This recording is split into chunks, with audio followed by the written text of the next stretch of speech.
The rugby league hot take. At its core, it's just an opinion. Some takes are well thought out, whilst others are well... No, they're Isn't done. it? You mean, They're done, Penrith. Who's Penrith's done? Yeah, they're done, mate. Hot takes get us thinking sometimes outside of the box. Often the vast majority will disagree, but in some cases, you may get others to see where you are coming from. With the rise of social media, the hot take has become synonymous with the sporting world. I wanted to review some of the hottest, so I went on a hunt from NRL TV media to Instagram and the far reaches of Reddit, and here are some bangers. First, let's start with social media. The first take, 2012 Ben Barber had the best season of the last decade. A strong opinion off the bat, the Benny Barber 2012 season was one that was truly remarkable. Often recognised as a great single season, is it really the best of its decade? With the take specifying the last decade, we must exclude the frequently mentioned 2009 Haynes season. There have been some definite standouts, Jonathan Thurston's 2015, Cam Smith's 2017, and even Jason Taumalolo's 2016. I think Barber's clear competitor for the best individual season has to be Tommy Turbo's 2021. Let's take a look at the numbers. Barber in 2012 had from 27 games 22 tries, 6.19 tackle breaks per game, 22 try assists, 167 average run meters. Compare that to the Trbojevic numbers of 25 tries, 7.67 tackle busts per game, 30 try assists, 188 average run meters from 15 games in total. When charted, here are what the averages look like. Trbojevic's numbers dwarf Barber's, and on paper it looks clear who had the better individual season. I mean, Turbo was involved in 56% of Manly's tries, whilst Barber was involved in 49%. Trbojevic would also be involved in 55% of the team's line breaks, whilst Barber reached 39%. We must acknowledge, though, the importance of the 6 again and other rule changes. To quicken the play, that definitely benefited Trbojevic's playstyle. Who's to say Ben Barber could have not achieved the same success in 2021? Trbojevic himself has admitted the rule changes have suited him tremendously. Barber played in a period where the NRL was in its prime years of the wrestle, and the game was much slower, meaning less openings and less fatigue. The 2021 season saw club records in run meters and line breaks for Manly, Melbourne and Souths. The changes allowed for extreme attack, and some may consider the 2021 Trbojevic season as an outlier, where outstanding play and the right circumstances combined to create the almost perfect season. Barber makes his case in terms of team success though. His side would finish runners-up in the 2012 season, and Barber would be crucial in various big games, leading his side to the minor premiership.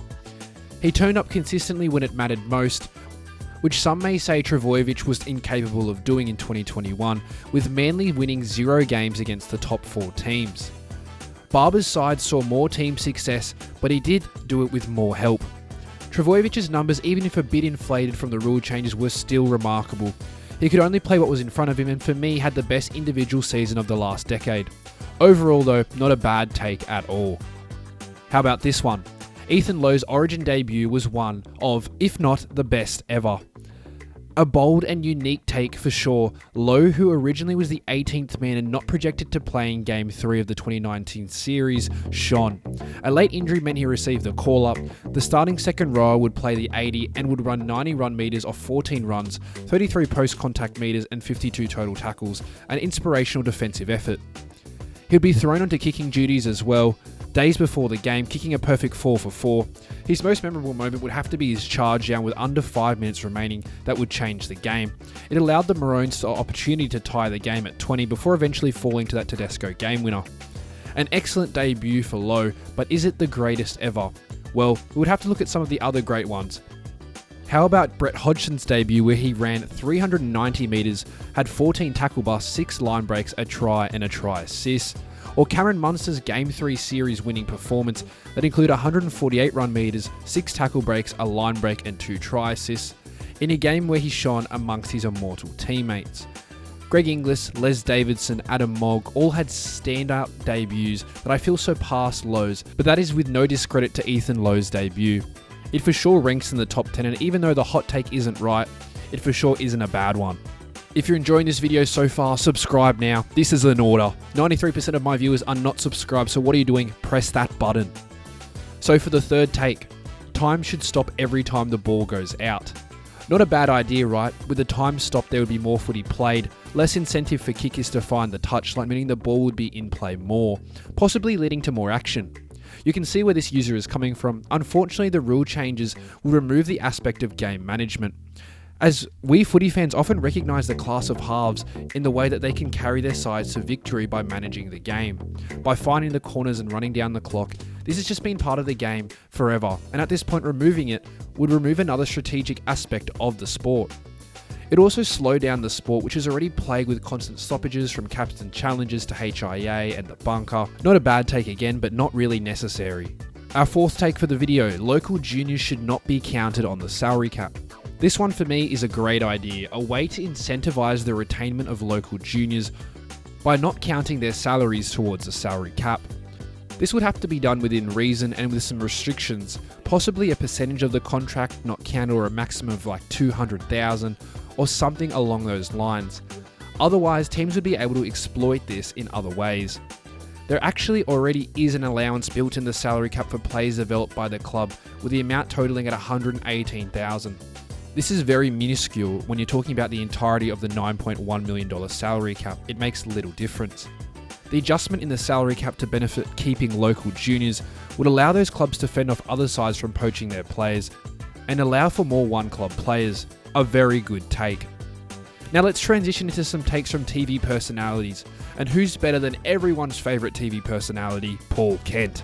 No, they're done. They're done, Penrith. Penrith. Penrith's done? Yeah, they're done, mate. No doubt it is easy to analyse a take with retrospect, but this one was a shocker. Only a week into the 2021 finals series and Kent had completely rubbished the Panthers. It's one thing to say that they may struggle after losing their first round matchup against the Bunnies, but to say they had no chance was a big call. They would of course go on to win 3 straight games, grinding out wins against the Eels, minor Premier Storm and the Bunnies in the grand final. Even at the time this was a strange take, with the Panthers equal on points at season's end, and off the back of a runners-up finish the year prior. This take only gets worse when you consider how they have continued their dominance into 2022. Now the final take for this video, let's end with a classic. Said this is the worst Queensland team in 40 years. Is that fair or unfair?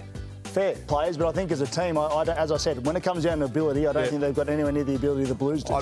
Now we all know how this one ended up. And on behalf of the worst ever Queensland team, thank you very much. At the time, Gow was made to look extremely silly, but was he really that far off the mark? Now the Maroons won fair and square. They deserve the 2020 Origin title and no one can take it away from them. But when you take a look at that year's squad, even with the fact that they had won, they may actually be the worst Maroon side in the past 15 to 20 years. Let's take a look at the 2020 squad and now the 2021 squad.